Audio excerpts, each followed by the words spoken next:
What's going on, everyone? Welcome back to the show. So a lot of people will reach retirement age. They'll go ahead and retire, and then they'll realize, you know what? I don't have enough money. I need to go back to work. And so I want to show you guys a clip today, and we're going to talk about it after we watch this clip. But this is very, very serious, and inflation is a big part of this. So that's what we're going to focus on in this video. But first off, on this channel, we talk about money and retirement. If that sounds like something interesting to you, please subscribe to the channel and hit that little bell notification. That way you get notified anytime we put out a video. And like always, if you see my name and a picture of me in the comment section, make sure you see a check mark next to my name. That check mark signifies that it's me. If you do not see that check mark, it's not me. It's someone trying to impersonate me. Okay, so just want to say welcome all the new subscribers. I'm getting a bunch of new subscribers coming in.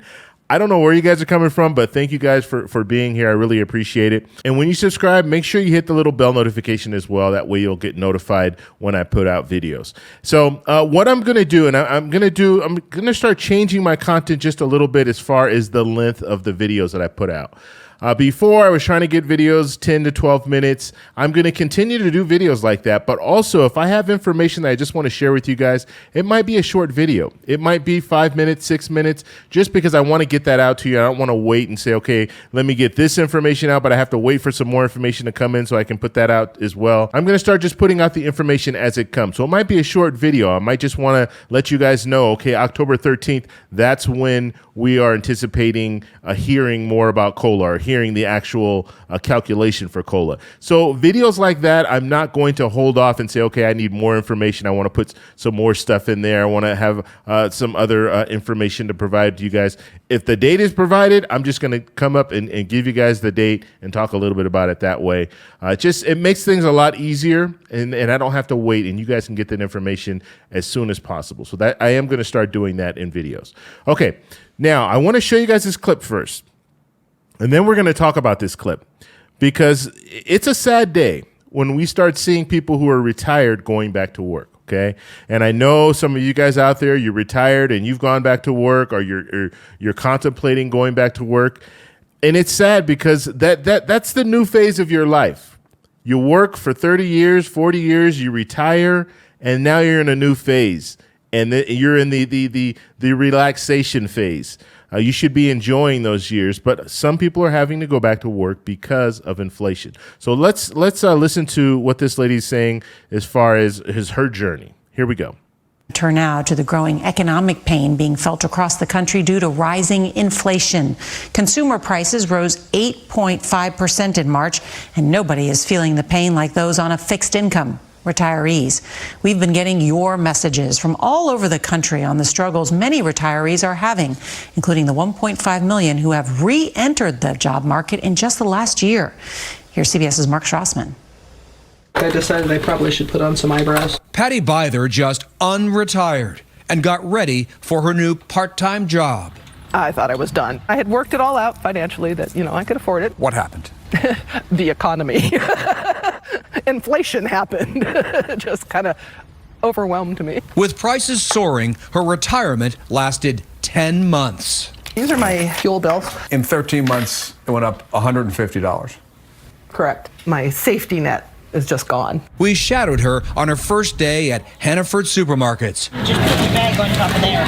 Byther, at 66, learned to bag groceries that she now struggles to afford. Byther will train to do the store's books. Only by working can she stop her own accounts from bleeding out. It's still something I'm mentally processing that, okay, you have to get used to this, that it's going to be the rest of your life. Hannaford usually hires seniors who want to work part-time. Now they need to. We certainly hear from folks that come in that, they're struggling. Would you be surprised if you saw more Patties in the weeks ahead? When you think of the fixed income and you think about the price of everything going up, that would not surprise me. After 2 hours, Byther's feet hurt, her back hurt. When do you see yourself retiring for real? I don't really see a time when I'll be able to retire again, or entirely again, which is sort of annoying and sad. Retirement's the last life phase you'll ever start new. Not for Patty Byther. And so I just wanted to show you guys that clip. That's a shame, and there are a lot of people that are doing the same thing, the very same thing, where they've retired and now they have to go back to work, or they can never retire. Okay, and we were listening to Senator Ron Johnson just a couple of weeks ago, and that's what he said. He said, we should make it so people who are older can go back to work, and we won't charge them the payroll tax, so they don't have to pay that payroll tax, which is a 6.2%. So it's amazing how politicians are so out of touch, and looking at this lady here has to go back to work after 10 months. She's been retired for 10 months, and now she can't pay her bills, so she has to go back to work. And so it's things need to change. They definitely need to change. We need to have the right politicians in place to make those changes when it comes to the raises for Social Security and just Social Security in general, just reforming Social Security. We need to have the right politicians in place. And you guys know I talk a lot about legislation, and I talk a lot about the different politicians and how they feel about Social Security. But we really need to focus on the politicians who want to do something to help Social Security, and the politicians that don't, we need to vote them out. Now, I hear in the comments, I hear this all the time where people will say, we need to just vote them all out. They're not doing anything. We should vote them all out. We should look at what their platform is. That's what we should be looking at. So how do they feel about certain things? Because you can't do things on your own when it comes to government. We know that, right? The president can't do things on his own. The Congress, they can't do things on their own. So we need people in place. We need enough people in place to be able to move forward with certain legislation. The last 2 years, we were going back and forth when it came to a variety of different issues. I know people were talking about stimulus checks, and then they moved into Social Security, raises for Social Security. We heard talk of hero pay and PPP loans and EIDL loans. There was so much that's been talked about in the last 2 years. And we see that politicians, they can't do it alone. They're going to have a group. It's going to have to be a group effort. And so we really need to focus on the politicians that want to make change when it comes to certain things.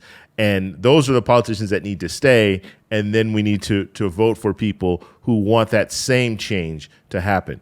Because if you just throw everybody out, that might sound good, but then you don't know what you're going to get. And then you're also going to get people that are going to say, you know what? Yeah, let's privatize Social Security. That was our focus all along. Now we can move forward with it because we have the numbers. And so you want to make sure that it's just not a blanket, let's get rid of everyone. Let's find out what they want to do. And if they want to help, then keep those people in office. If they don't want to help, then you need to vote those people out. And so that's why I talk about, like Senator Ron Johnson.